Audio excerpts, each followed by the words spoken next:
Atlanta Press Club Debates 2008, the Republican race for the 1st District at the Public Service Commission, is brought to you from Georgia Public Broadcasting. Here is the moderator for today's debate. Good evening and welcome. I'm Richard Warner, the host of Georgia's Business here on Georgia Public Broadcasting. Welcome to our 2008 election campaign debates that are originating from the studios of Georgia Public Broadcasting. Today's debate is organized by the Atlanta Press Club. Now let's meet the Republican candidates who are facing each other in Georgia's Public Service Commission 1st District primary election. They are, in alphabetical order, Rick Collum. Mr. Collum served as a Deputy United States Marshal, Special Assistant Attorney General for the state of Georgia, and Magistrate Judge. In 2004, Collum opened the Collum Law Firm, where he currently practices. And Doug Everett. Mr. Everett has served on Georgia's Public Service Commission since 2003. In his role as commissioner, Mr. Everett works to represent Georgia residents in the regulation of public utilities and telecommunications companies. Here now the format for tonight's debate. In the first round, each candidate will answer 2 questions from our 3 panelists of journalists. In the second round, the candidates will ask each other 2 questions apiece. Each candidate will then have time for a rebuttal in that second round. And then in the third round, the panelists will continue questioning the candidates. And finally, each candidate will then have 30 seconds to make a closing statement. Now, before we get started, let's meet our 3 panelists who've been selected by the Atlanta Press Club. First, Peralt Paul, who's a reporter with the Atlanta Journal-Constitution. Next, Jake Armstrong, a political reporter for Morris News Service. And our third panelist, John Sepulvedo, Rome Bureau Chief for Georgia Public Broadcasting. And now let's get started with the debate. Again, in the first round, each candidate will be asked 2 questions by our panelists. The candidates have 60 seconds to answer each question. By random selection, Doug Everett gets the first question from Peralt Paul with the Atlanta Journal-Constitution. Peralt? Mr. Everett, what would you say is the PSC's biggest failure in terms of energy policy? The biggest failure in terms of energy is probably, and not the PSC's fault, but the legislative deregulation of natural gas. In the year 1997, natural gas was deregulated. Today's prices on natural gas for our marketers is averaging from anywhere of low of $2.88 a therm to better than $3.50 a therm. Our neighbors from around the state next door to us are averaging anywhere from a low of about $2.05 a therm to about $2.20 a therm. Atmos Energy, which is a company very similar to AGL, their rates right now is running around $2.35 a therm. And the municipal gas companies, cities, running around $2.25 a therm. So to me, that's not a good thing, and that is probably a failure, but it's not by the PSC, but it was done by others. Reporter Jake Armstrong from Morris News Service. You can ask your question now to Rick Collum. Mr. Collum, what qualifies you to serve on the commission? Mr. Armstrong, I began my professional career as a Deputy United States Marshal. I enforced the laws of the United States, and that included the Environmental Protection Agency as well as the Department of Energy. I later taught law at the Federal Law Enforcement Training Center. I taught agents of the Environmental Protection Agency, Homeland Security, as well as Secret Service and 50 other agencies. I currently serve as a Special Assistant Attorney General for the state of Georgia. I have defended in civil court numerous politicians throughout this state. And finally, I'm a magistrate judge. And in that job, I have had to be fair and impartial and base all of my decisions on the law, as a commissioner should. John Sepulvedo from Georgia Public Broadcasting, your turn now to ask Rick Collum a question. Thank you. You made your opponent's age an issue in this campaign. In an article published May 3rd, you told your hometown newspaper, the Moultrie Observer, this about your opponent, and I'm quoting, "He is 70 years old, and I'm just concerned whether he's going to have enough energy to put in the effort it takes to continue with the Public Service Commission." Yes. What evidence do you have that Mr. Everett's age is somehow impacting or will impact his position on the commission? He's been falling asleep at the hearings. You have to be attentive, you have to be awake to listen to the information and the testimony that goes on the record during the hearings. No backroom deals. You should not have any evidence from those. Only what's in the record before the commission. If you're asleep, you can't hear what's going on. That was my concern. A rebuttal is not part of the format of this first segment. We'll see what happens in the next few minutes. Finally, Peralt Paul from the Atlanta Journal-Constitution, your final question for Doug Everett. Mr. Everett, consumer advocates say the current policy regarding private conversations between PSC members and public utilities is better than it used to be, but still too weak. Utilities want those conversations to continue in secret. What do you think about the current policy? Do you think it should be strengthened, weakened, eliminated, and what will be your personal practice? Commissioner Bobby Baker first started our ex parte trying to get the PSC using ex parte approximately 3 to 4 years ago. And last year it was brought up by another commissioner. The very week that commissioner was brought it up, I sent an email to both Commissioner Baker and Commissioner Spear and the other commissioners, Commissioner Wise and Commissioner Burgess at the time, stating the fact that I could very well support an ex parte rule as long as it was one that everyone had to follow and not just a select few. I also thought that it should start at the time a hearing was filed and not at the time the hearing ended, which is how it wound up with at the time the hearing ended. So therefore, it really makes it weak.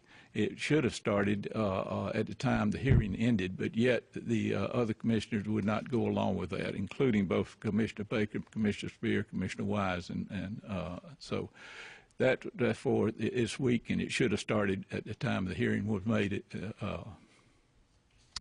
That concludes this first round of the debate, and now it's time for candidates to ask each other 2 questions. The candidate has 15 seconds to ask the question. The other candidate has 60 seconds to respond to it, and then if desired, the candidate who asks the question has 30 seconds for a rebuttal. That's the format for round 2. By random selection, we begin with Doug Everett to ask the first question to his opponent. Doug? Yes, you just made a serious charge that I fell asleep during hearings. I have never seen you, I don't think, before, and especially in our hearings. So therefore, someone must have told you that I did, but I can assure you I have never fallen asleep in any hearing or any committee meeting or any admin session. And I would like to know, what proof do you have that I fell asleep and that you can make these people believe what you state?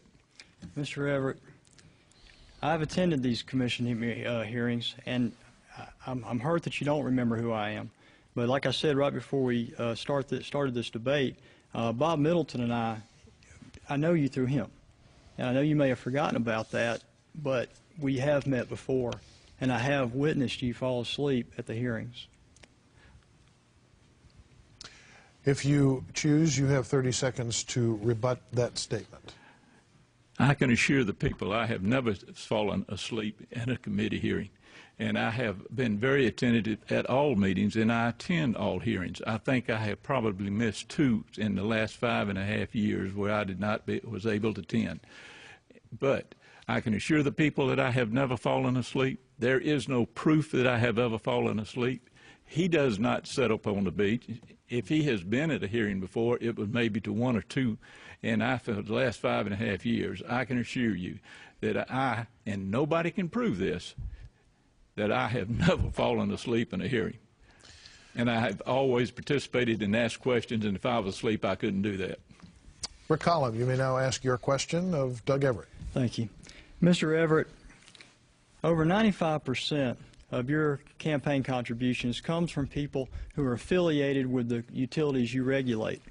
How do you reconcile taking those monies and then using those monies to pay the rent on your condo in Atlanta? First of all, campaign funds can be utilized for lodging.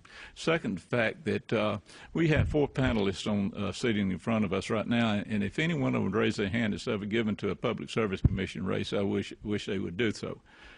I do not see any hands being raised, and that is what's happened around the state. People do not realize how important we are. The only people who care about what we do are those who work within utilities, and it's not against the law for them to give to us. We do not take any monies from the utility company or a PAC, but I can assure you there is not a single sitting commissioner, none, not myself, not Commissioner Wise, not Commissioner Eaton, not Commissioner Baker, nor Commissioner Spear, that has not taken taken money from a person who works for a lobbyist, either a lobbyist or from a utility company, and are a company that lobbies us for on our rate cases. The only people that we can get money from are those who are interested in PSC, when everybody should be. Thank you. As moderator, I'd like to point out that neither the panel nor other props can be used in questioning. The fact that panelists raised their hand or did not is not relevant because we can't be a party in the form of a prop, if you will. Your response, if chosen. Thank you. Mr. Everett, in 2002, you stated to the Atlanta Journal-Constitution... This is a rebuttal. This is not another question. Sorry. I was going to... Bottom line, you yourself have said that you would not take contributions from people affiliated with utilities you regulate. You said it was a conflict of interest. But now you take those monies and use those monies to pay the rent on your condo in Atlanta while you serve on the commission. First of all, this is now, again, keeping with the format of this evening's debate. You have the floor for 15 seconds to ask your opponent a question. Mr. Everett, go ahead. Okay. I would like to ask you, you say you are in the law business, you have been a judge, but tell me exactly what gives you any experience whatsoever in regulating any type of energy field. Mr. Everett, I've had to sit and listen to hearings on different issues dealing with not only garbage pickup, municipal facilities, and Moultrie. I've had to base my decisions based on all the evidence, fair to all the parties, and follow the law without regard to who gives me money for my campaign. In fact, I have financed my own campaign. I have not accepted one campaign contribution from anyone or any utility. A rebuttal if chosen, if you'd like. You keep bringing up the fact of accepting money from others. When you get to be on the commission yourself, will you accept monies when no one else, and you are mandated by the Constitution of the state of Georgia that you must run a statewide race? I have been over 30-some-odd places in the last several months, and I have yet to see you at any place, including the Georgia GOP convention. It seems like to me you're not doing any campaigning at all, but and maybe it's because you do not have any funds. But to run a statewide race, you must get funds from somewhere. Are you stating to the fact that you will never receive any funds from anybody from that might work with a utility? That is absolutely correct. I will not accept any funds from anyone who's affiliated with the utility company. Mr. Collum, final question. Your question for your opponent. Thank you. Mr. Everett, during your 6 years on the commission, you have voted in favor of every single rate increase that has come before you. In December of 2007, you voted for a $323 million rate increase for 3 years. That's almost $1 billion. And this rate increase was to Georgia Power, and the consumers have to pay. That rate increase equals out to being over $100 million a year more than the nationwide average for other utilities such as Georgia Power. How do you explain that? Please get to your question, sir. Excuse me? Please get to the question. That's exactly it. How do you explain that? The rate increase that was given to Georgia Power in December was mandated by the EPA and the EPD, which you stated you had worked for. And so you know the rules and regulations they fall under. 70% of that rate increase went strictly to for mandates that were issued by those two companies to lower mercury emissions.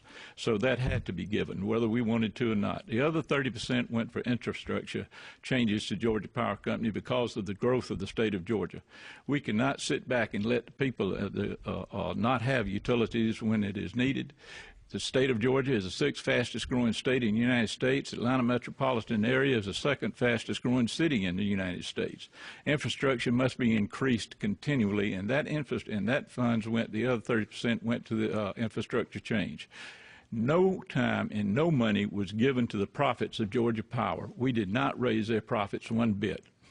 Mr. Collum, a rebuttal if you choose. Thank you. That ruling in December of 2007 was based solely on the rate of return. And Mr. Everett, bottom line is that the nationwide average is 10.25% for like utilities. You voted in favor of 11.25% rate of return, far and above what a normal utility nationwide would get. Is that true? No, it is not true. This is not a question or a response. That has to sum up your rebuttal and the end of our second round of questioning in this debate. And now we enter the third round. We return to our panel of journalists who will now ask questions of the candidate of the journalist's choice. Please identify that candidate as you ask the question. The candidates will be allowed 1 minute to respond, and then as the moderator, I'll determine if the opposing candidate will be given 30 seconds for a rebuttal. Now we begin this third round of questioning, beginning with Morris News Service's Jake Armstrong. Mr. Everett, what's your opinion on seasonal rates? They're soon to come before the commission. Please ask that question again. Your opinion on seasonal rates? Seasonal rates just came before the commission, and about less than a month ago. And I voted against the seasonal rate because it would have increased the residential rates to approximately $3.50 to $4 per month. And with everything else that is as high as it is today with gas prices and all, I could not see raising the residential rates in the summertime almost $4. And so I voted against that. Mr. Collum, a response, 30 seconds. In order to make sure that we do not plague the consumer with overreaching rates, on this point, I have to concur with my opponent. On now to John Sepulvedo with Georgia Public Broadcasting, who will ask a question. Mr. Everett, besides the campaign contributions, which it is, I think, over 95% have come from the industry or industry lawyers, the AJC also reported this year that you accepted gifts such as hockey tickets from gas companies. These gas companies were being looked at by your commission. Well, that was incorrect. I have not accepted hockey tickets. That might have been somebody else. But what they were talking about Did you accept any gifts from the gas companies? I have not accepted any gifts from any utilities. If you look on the record, you will not see any gifts that I have taken. There was a snowmobile trip that was actually given to me by one company that we do not regulate, we do not oversee, to be the main speaker at a convention in Colorado. Afterwards, we went on a snowmobile trip, about 10 or 12 of us, and that snowmobile trip was paid by an attorney. After the attorney got the bill and I found out how much it cost, the next day he had a check in his hand that reimbursed him for that gift. I'd like to finish my question just very quickly. I'm sorry. Did you then, if this report was inaccurate, did you ask the Atlanta Journal-Constitution for a retraction? Did you write a letter to the editor? Did you dispute the report that said you took gifts from gas companies? I did not write a letter, but Ms. Schwartz, who is here today, is standing out in front of the elevator on the first floor. I told her that was inaccurate, that I had actually paid that back and reimbursed that company, and that we did not regulate the company that was in charge. What happened was, I believe she got confused, which is normal maybe. This is not for her, but I mean from what happened. But the company that paid for that snowmobile trip originally was also the attorney for Skyna Energy. And she got the two clients mixed up, and but it was the Georgia Underground Protection Facilities where that trip came from, not the Skyna Energy. It just so happened that that attorney was attorney for both companies. On to Peralta Paul with the Atlanta Journal-Constitution. Sir, your turn for a question.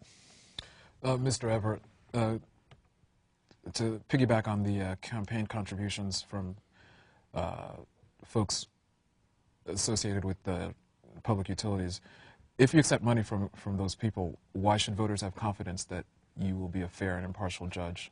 I accept just as much money from people that are not in utilities, but from other companies that actually lobby against the utilities, as I do from not the utility or the company itself, because that would be against the law, but people who work in those fields that actually lobby us against what they want, such as the Georgia textile manufacturers, the large industries, commercials, the other companies that come before us and lobby. And so it's not just the utility people that are giving me, it's those that actually are working against the utility. And so I have no loyalty to either one of the groups. Mr. Collum, follow up on funding your campaign? Yes. My campaign is funded completely by myself. I work, I use that money to fund my own campaign. I have not accepted one contribution from anybody, period. Jake Armstrong, you have the floor. Your question. Mr. Collum, sorry. Should utilities be allowed to collect construction costs from ratepayers ahead of construction projects? We live in a free market economy. Capitalism is based on you make what you earn. Pre-charging someone for services that have not yet been rendered is totally against free market, totally against capitalism. I don't believe they should be charged in advance. Mr. Everett, a rebuttal. The case that you're talking about right now, collecting prior to construction, has not been brought up before the Public Service Commission this yet at the present time. I have not heard all of the information, and there's good points for doing it, and there's bad points for doing it. But until all of the information is in and I can make an informed decision, I could not make that determination at this present time. John Sepulvedo from Georgia Public Broadcasting. Mr. Collum, the PSC began regulating telephones because, in part, phone service was considered an essential utility. Some estimates say that in the next 10 years, cell phones and phones carried over DSL lines and cable lines will completely outstrip, there will be a lot more of them than your standard Ma Bell. My question, if a cell phone provider in Georgia or a cable company in Georgia provides this, has been considered an essential service, should the PSC regulate them? Currently, wireless service is not regulated, and neither is cable. I believe it should stay that way. In a free market economy, like I stated earlier, you want competition to benefit the consumer, and that's what we have here. Obviously, cell phones have increased in number astronomically. The cost has gone down. The services have improved because of a free market economy. That is a Republican staple, and that's what I believe in. Peralta Paul, final question. Mr. Collum, your district is outside of Atlanta, but the PSC job is a full-time position. Some current and former commissioners have said since the work is done here in Atlanta, the staff is here, the cases are here, any commissioner should be here full-time. Do you plan to commute, rent here, or purchase property? Fortunately for me, I was born in Atlanta, and I have family still here, so I have a place to stay when I come to Atlanta. I've traveled all over Georgia, but my home now is in Moultrie, and my home will continue to be in Moultrie. That's where my wife's family's from, and that's where my heart is. But I can come up to Atlanta and stay with any number of friends or family and not have that expense come up from the taxpayers or not have to have it contributed to me by utilities that I would be regulating. Mr. Everett, response? We must live in our district. I live in Albany, Georgia, at 2702 North Doublegate Drive. I've lived in and around Albany all my life. But I'm a full-time employee by the state, and I work in the state at the commission, a full-time job. I get there on Sunday afternoon and usually leave Thursday night, and sometimes Friday. And I stay there, and I work, and I come up, and so I do have to run a place. And it costs approximately $20,000 to stay up here to do that full-time job each week. We get no per diem, so therefore we have to pay for that out of our pocket. Thank you. That wraps up our time for questions. Each of the Republican candidates for the 1st District PSC will now have 30 seconds for a closing statement. Doug Everett was randomly selected to make that first statement. Mr. Everett. I want to thank you first for letting us come before y'all. Thank you very much. And I want to thank several friends of mine that have recently endorsed me. One today, and that's Governor Perdue, has endorsed my candidacy. Lieutenant Governor Casey Cagle, who has endorsed my candidacy, I would like to thank him. I would also like to thank Glenn Richardson, the Speaker of the House, who has endorsed my candidacy. And I will make a pledge not only to them but to people that my byword make sure that the rates are low and affordable while the reliability is high. That's what we've done in the past, and I'll continue to do that. And Mr. Collum, your closing statement. Thank you. My opponent has had 6 years on the Public Service Commission. To paraphrase Ronald Reagan, are you better off today than you were 6 years ago. Georgia's greatest natural resource is its people. And if I'm elected to the Service Commission, I'll make sure that the people, as well as the utilities, are treated fairly and impartially.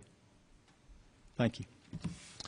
And that concludes our debate. We'd like to remind voters that the primary elections will be held on Tuesday, July 15th. Our thanks to the candidates who participated in tonight's debate and to our panel of journalists from around the state as well.